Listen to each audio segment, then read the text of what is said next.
Hello and welcome to the Responsibility We Carry Athletic Support Service Learning Series.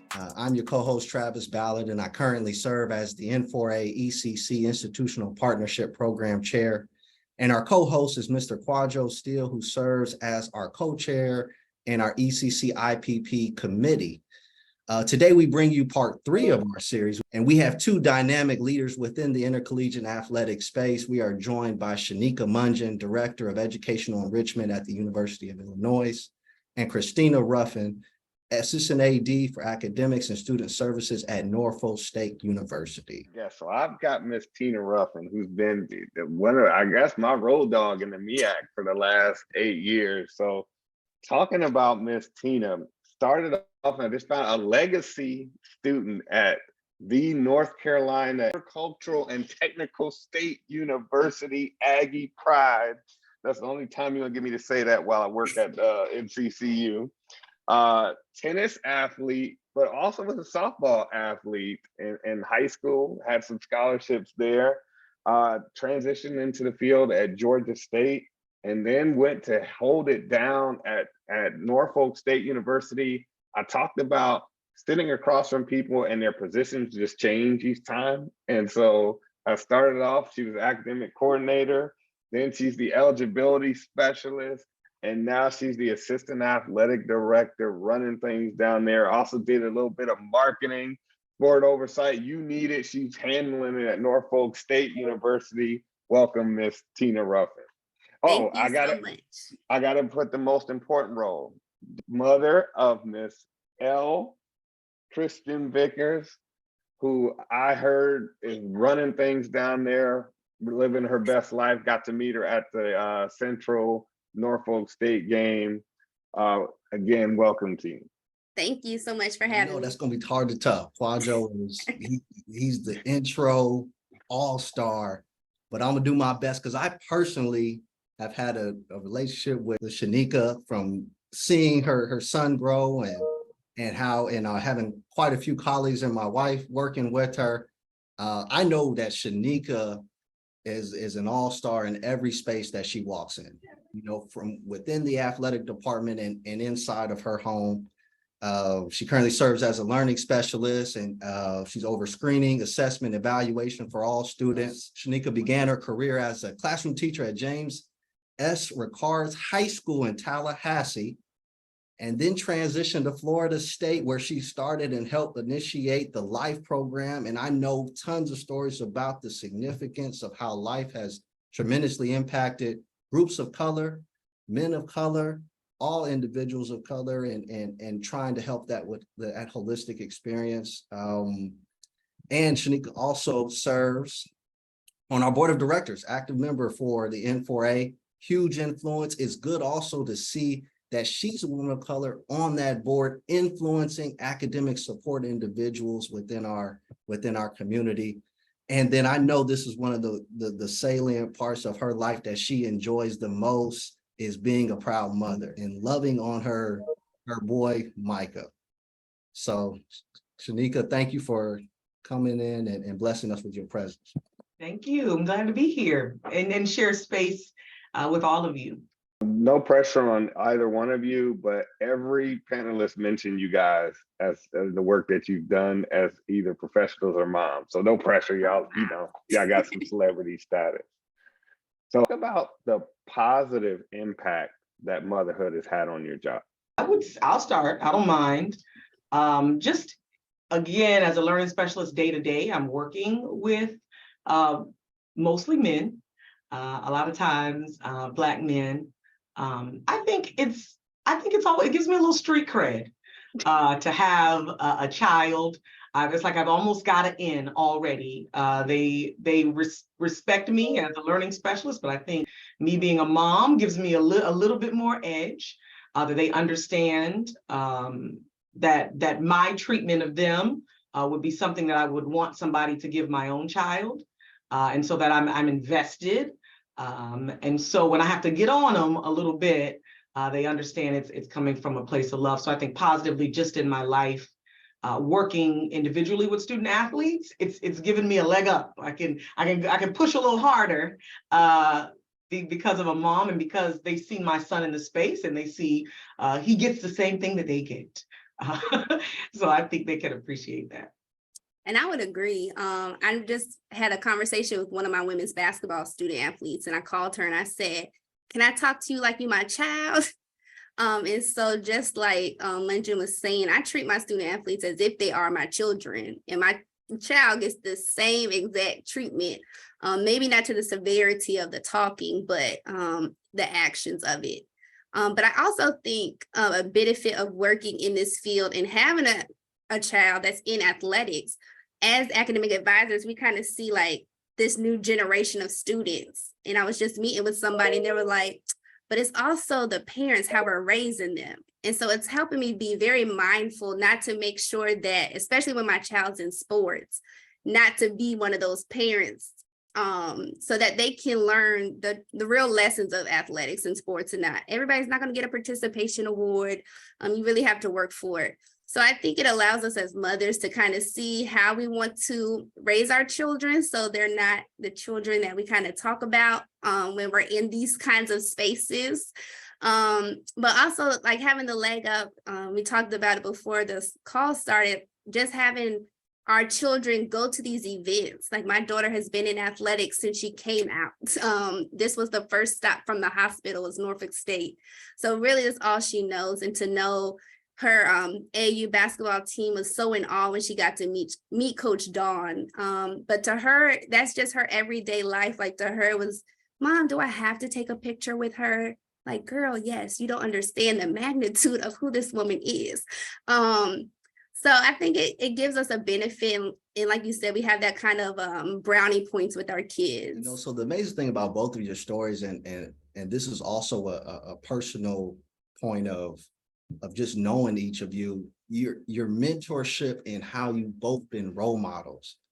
And so even in part one of our series, Dr. Ivana Rich talked about Christina's influence and how she's raised her child and how she looked at you as a model.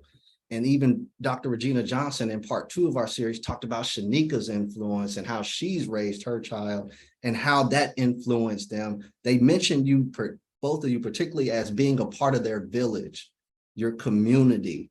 You know, talk about your village and talk about the people within your department, in your family, that have helped you to be, it helped your work and motherhood identity. And we can start with Shanika. Yeah, that's a great question. One of my core values is community. I seek it out. I think as a single mom, you have to do this job. You've got to have some friends. And so you've got to seek out some safe community for your child and for both of your well-beings, physically as well as psychologically, because there are going to be some times when mommy's not there. Mommy can't make it. So I would just say being intentional about seeking out the community. I always, transitioned to Florida State. I think it was important that I could look around that building and see other mothers. Even coming here to the University of Illinois, I think it was important that I could also see other parents, other single parents, whether it's full-time or partial custody, that there were children around. It was a family-forward space, that you're going to games and you're seeing your executives and their children, and that it's a welcome space. So I feel that's really important when I'm looking for like what my next move is. I would say community is also important, and I'm reminded, Travis, of a time when we personally were connecting in Atlanta. And I went, the ladies went this way and the guys went that way. And you came back and you said to me, like, Micah is really smart. And I'm like, you know your child, you're like, okay, I'm doing my best. But I think you just called out like a gift in him that I didn't even realize before you said it, about his knowledge of sports.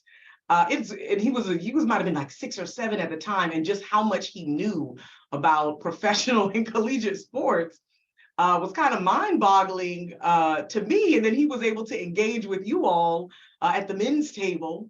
And so I think also creating community that recognizes that loves and supports your child, but also helps you to parent them better and to call out kind of their gifts, their deficiencies, and have people that can, it takes a village. So you have some people that can also pin down on them and they know what they're capable of. And I think that's been important for my growth as a parent, as well as my son's growth. And I can just piggyback. I'm very blessed that both of my parents and my daughter's other set of grandparents, they're both in this area. And so in athletics, for a while, it wasn't that many kids. Not in compliance. I think after Jackie left, it was just me for a while. And so even today, it's still an issue sometimes. I always get asked. I pick up my daughter from school all the time. I take her to school every day. I do co-parent. Her father's also in athletics, so that's still a challenging in itself. But I get asked all the time, do you think it's fair that you get to leave at 3 o'clock to get your child? And I said, well, that's what I'm going to do. Like, I'm a mother first. And I bring my child to work if she's not in school. So that is definitely a balance that I always have to be mindful of, especially like when she's at games or if she's coming on the bus, if we're traveling. It's always we're not there yet at Norfolk State. And so still we have more kids now. And so just even in academics, 2 out of the 3 full-time advisors that we have children. And so I just try to be mindful of what kind of leader I would want with a child and be that to them. So if they have to go and get their child, I let them do it. Being in academics, we know that we always work more than 40 hours. And so being flexible and understanding that we're mothers first. And if we can't be whole for our children, we're not going to, I always was under the impression, I don't want to give more to my job than my child. And so when I was the assistant AD the first time around, I definitely put my daughter's schedule into my schedule. And it wasn't until I transitioned into being the eligibility specialist in the registrar's office where I would learn that work-life balance, because they leave at 4:49. They is ready to go out that door. And so that's when I really learned the balance of putting L's schedule first and then incorporating my schedule. And so coming back into academics, I've been very mindful of that and I'm unapologetic of it. And so if things happen, I pick up my child. So I pick her up at 3 o'clock every day. Sometimes I come back to work. Some days I don't come back to work. But they also don't see me at work when she's with her father and I'm here till 12 o'clock midnight. So they don't see that part. They just see that, oh, Miss Ruffin is leaving and not coming back. But again, I think it's very important. And Monday, when you talk about your son knowing just the sports, and I tell people, Elle might not play basketball, even though she likes it, but her knowledge of basketball itself is mind-blowing of what our kids are picking up from being in this atmosphere. And there's skills that you can't teach them. It's the soft skills, it's the life skills that they see. I always say Elle has been to more community service hours than anybody. She's been to more study halls. And even last night she said, Mommy, do we have to do football study hall? I said, baby, it's 80 degrees. If you don't want to do study hall, we don't have to do study hall tonight. But just being mindful, like some days we do have to sacrifice, and when it comes to certain times of the semester, but a lot of times I'm learning that work-life balance, it will allow me to be more productive at my job and be more efficient and effective to serve my student athletes if I'm a mother first. I just wanted to add a couple points to what Christina said, because it was some really valuable stuff there and it made me think of some folks. I wanted to just shout out Casey King. She was my director when I first got started, and she was a mother. Her daughters are right underneath mine. And I knew it was important in the space, but hearing your experience, Christina, something that I learned from her and I've tried to bring here as well is just like, I'm a mom, I'm leaving. Right. And you're not a mom and you can leave too. Right. Absolutely. Everybody's got their thing. Right. And maybe it's your dog and maybe it's jogging. and maybe it's vacationing. So whatever you need to do, you have space to do it. And I don't, and me being a mom, is a privilege in itself that I get to go and I have to integrate Micah into this space, but then also you have the liberty to integrate things that you're passionate about into this space as well. And I want to piggyback. I remember when I first was in the field, that was the topic. A lot of the times people were saying that the ones who don't have kids or that are single, they're the ones that are always called upon. And I don't remember who it was, but she said she got tired of it, so she got a dog. And so that was her excuse. And it just makes me laugh because my daughter wanted a dog for Christmas and it's my dog. So now I have a 9-year-old and a dog. And I do want to just give Munjin her flowers. And we talk about when we look at going to different places and the environment of those places. I remember I had a conversation with Munjin earlier this year. Being a single mother and co-parenting has a lot of challenges in itself, and it has caused me to have to turn down positions, to be very honest. And so now I was kind of at the point, and Munjin was saying, no, you just gonna have to fight it and you have to do it for yourself. But, I'm more open to move now than I was because of that. And knowing that community is very important, because if you move with there's nobody that you know, your coworkers now become your family, and to make sure that it's a good fit, not only for yourself, but for your child, because you're uprooting them to move them with you as well. That's what we have not talked about. I mean, but that's a real thing. Realizing that depending on if you're single with full custody is one thing, but if you co-parent and then just all the logistics of that, do you guys have a custody agreement in place? Do you not have one? Do they pay child support? Do they not pay child support? It is tough. It's tough because you always want to be mindful of your child, not to uproot them and disturb them, especially if y'all were together at a point and then when y'all separated and you know what that caused in that time period. But also realizing, again, you have to take care of yourself, and where you work is a big part of that. Do you want to come to a job where you're miserable because of your child's sake? But one thing I've learned, kids are very resilient. And so we just have to understand that it's just a leap of faith. But having, Munjin, you can talk about, because you actually have moved. I would just say it's very scary transitioning. I had that same mindset, like my son is resistant. He's 2 in age now. I can move him from dad. He's gonna bounce. And friend did not bounce. Okay, the first year I was here, I had to apply all kinds of pressure. I never had to. He was at a delicate age. I'm thinking, okay, 7th grade, that's perfect. He can get a couple years of middle school in. He'll be ready for high school. And he had some adjustment issues. And he was not being the scholar and the young man that I knew he could be. And so thinking about, where your child is emotionally, psychologically, supporting them through that. And then really the loss of a parent, the physical loss of that other parent's presence, especially when you're splitting time with, and then they get a break from you, right? It is daddy day. It is, I'm going here with, and I sure miss them daddy days. I had to give a shout out to my, I call it BD is what I call them.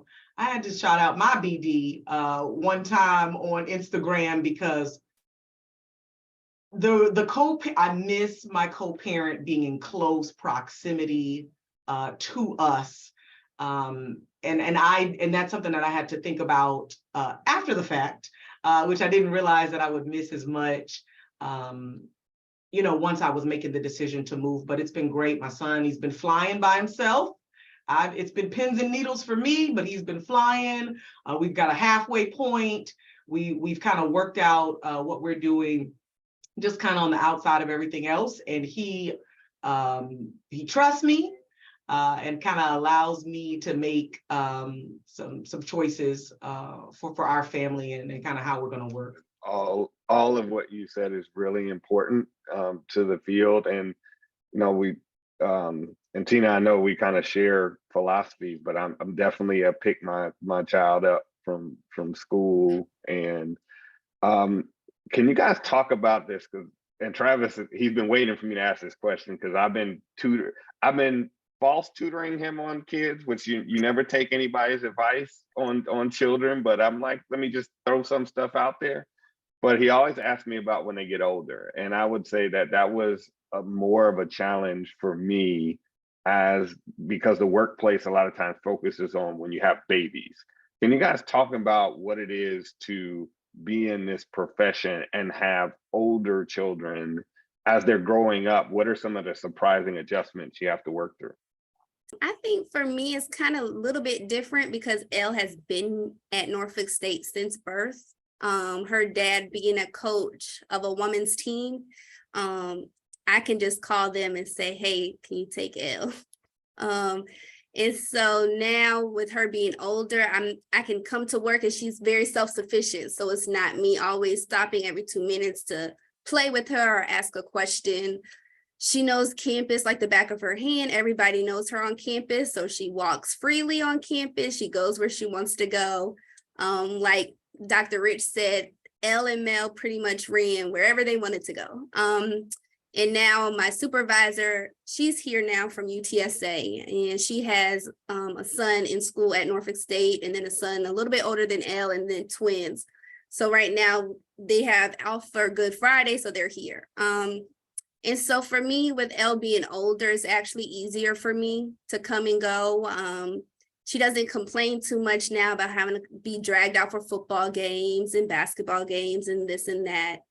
Because now she has her phone, she can do whatever she wants to do. So I think the older they get, for me, it's been better being at the same institution and being able to trust my student athletes to know like, hey, I need y'all to come get y'all's sister and y'all go take her out.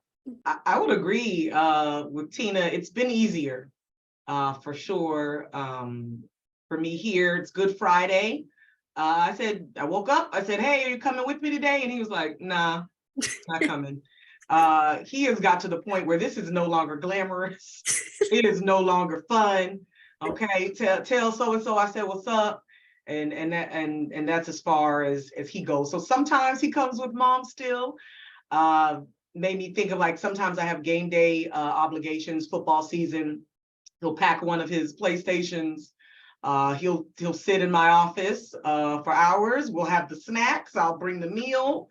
And he just kind of does his own thing. We're a little newer here, so still getting him to where he knows everybody and he can move around freely. But we get him to pass, and he does his thing. He's kind of real self-sufficient. I also love it. I was talking about this morning with Dr. Robinson. Now he can clean. Right. And so I will leave you home, and I'm going to send you a list. That's important for working mothers to have some housekeeping help. Okay, he's on vacuum, dishes, trash, and laundry. Because I'm not doing all that, but you're home all day. So thank you so much. Thank you for your service. But having that kind of help, one, it holds him accountable, right? To helping to clean and take care of his space and what we've been given. But it's also been a little bit relief on the mom end. So I think it has been a bit easier as he's becoming more self-sufficient. And of course, he can communicate easy with me about what he's experienced, what happened, who was what. I think a lot of times when they're younger, and you send them off with whatever, you just have to be fully trusting with whoever they are going with. But now he's got his antennas up and he knows, okay, I need to get on back. Let me see what my mom's doing. And he's calling me like, where are you? It's a little bit late. It's 8. And I'm like, I'm at work. I'm coming back. I'm like, all right, well, I just want to check in because you didn't tell me you were working late today. And I was like, oh, okay, I'm sorry. I need to do better. Thank you. One of the things in navigating through my career that's been a blessing, I've been able to see women, particularly women of color, their many gifts, and to see their talents. I know it first started with seeing Dr. Adrian Sweeney at Jack State, seeing Dr. Janice Lavallee and Christina and Shanika. And one of the things that I've seen that two traits that I've seen that all of you have, and it's so discernible, your self-efficacy and confidence in yourself. And for this particular question, I want to know, what makes you comfortable in your own skin, and also the confidence that in the self-efficacy that you have within your daily walk as a mother and as an administrator. Well, I'm gonna go first because I know Mungie gonna knock it out the water. I don't know how I'm gonna be able to follow back up on that one. So let me just get this one out the way. To be perfectly honest, I think it's fake it till you make it. I think one thing that a lot of people, I don't know if anybody's talked about it in previous, is therapy. So I know I'm in therapy twice a month because you have to deal with life, and going back to co-parenting and all those ups and downs and ebbs and flows and highs and lows. It affects you, especially when you're a single mother. And so having to come to work and put a smile on and act like nothing has happened. So I don't know if I'm there. I think it's just faking it until I make it. I think we're always learning. I always say I'm healed and healing. So still knowing that's a whole process, and knowing how to kind of compartmentalize it while at work, knowing that not to take the frustrations out on the students I work with, especially, I don't know about Munjin, but our kids are the closest to us. So Elle gets it all the time. Just, mommy, what's wrong? I just give me 5 minutes. But I think, like you said, we wear so many hats, and especially women of color and women, it's always seemed like we're the go-to for everything. And I think we've had to be.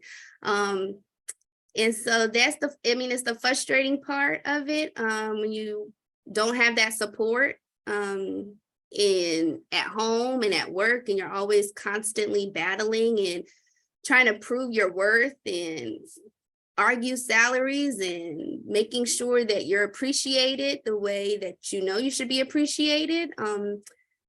And I was just having a conversation. You see a lot of women of color, like, we're always running, because like you said, we do get things done. But then when you see people around you not running and you don't see anything happening, you get tired and you get frustrated. And so even for me, last week, I got a doctor's note. I need 3 days off of work. I need to unplug because it's not going to be good. I think we have to give ourselves grace to know when to unplug and when to know that we need to fuel ourselves, because it is a lot of hats. And I think a lot of people don't understand, since this is the motherhood, what it takes to be a single mom. I mean, you hear Keke Palmer that just had a kid, and she's praising like single mothers, like, how are y'all doing it? But how many times do we get asked, do we need help?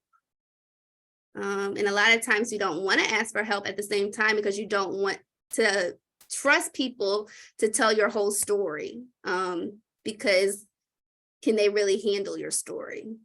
So I think, I don't know if it's always confidence. I know that I'm good at my job.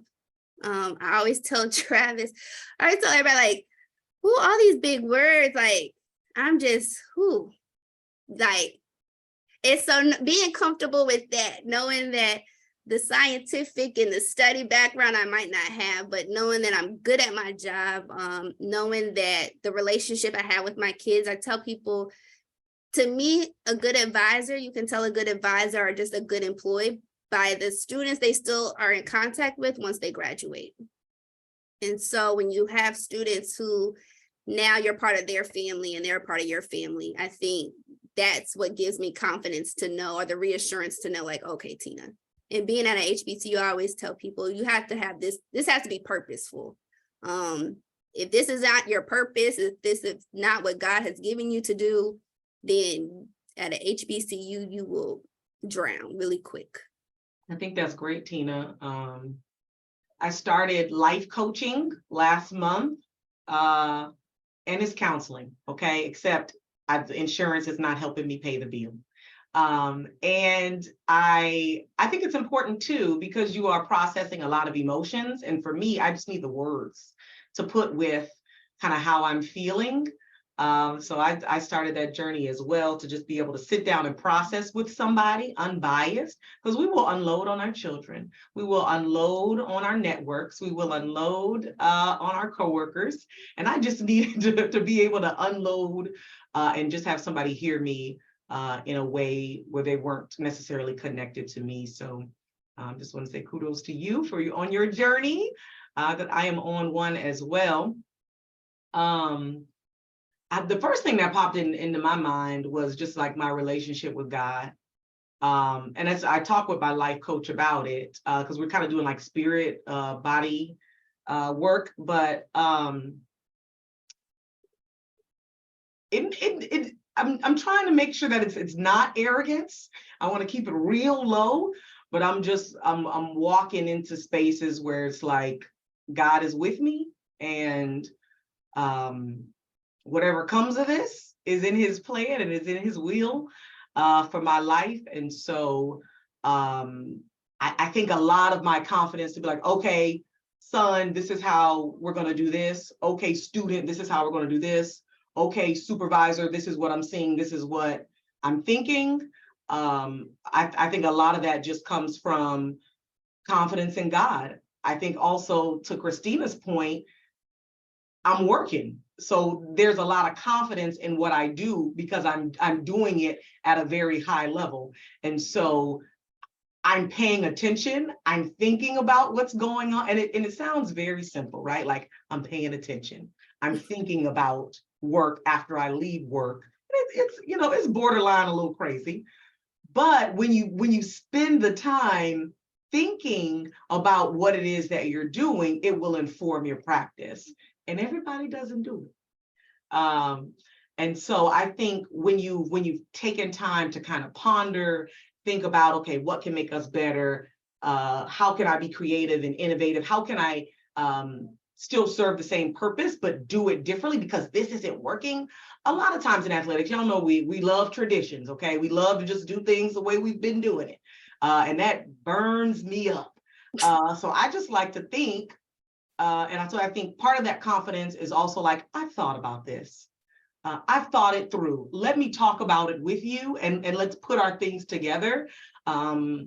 So I think a lot of that self-efficacy, a lot of that confidence comes from me just really thinking about what it is that I do and how I can make it better. And sometimes that happens in the shower.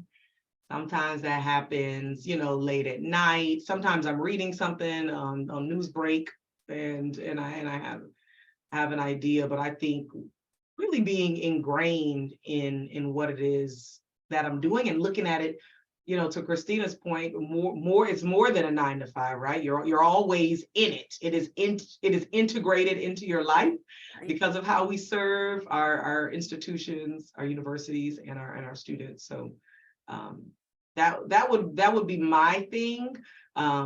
I think fake it till you make it is also a thing, right? And that's like faith walk. Fake it till you make it is a faith walk. Absolutely. I'm gonna do this, and it's whatever it's gonna be is what it's gonna be.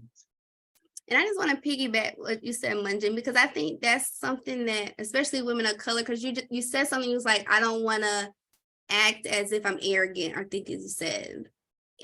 But why is that our mindset? Like, why can't we be big, show up unapologetic, and it just be that? One, because like you said, the God that we serve. But also I feel like, especially with women of color, we always have to justify everything. And so that's the frustrating part. Like, why can't we just be us unapologetically and show up as ourselves? And especially if you have that relationship with God, knowing that, I always tell people when I get with my coaches, look, Exodus 14:14, like, God gonna get you, like, keep playing with me. But having, like you said, having that confidence in God that he's never going to send you anywhere that he hasn't already gone, or he's never going to put more on you. But not playing small. I think it's time for us to show up and play big, and just knowing that, like you said, you kept saying serve, and that's what I always say, like, we don't advise, like, we're truly serving our students. And if we, I think we just have to keep showing up big and making our voices known and making the sound big when we walk into that room, knowing that that's where we deserve to be.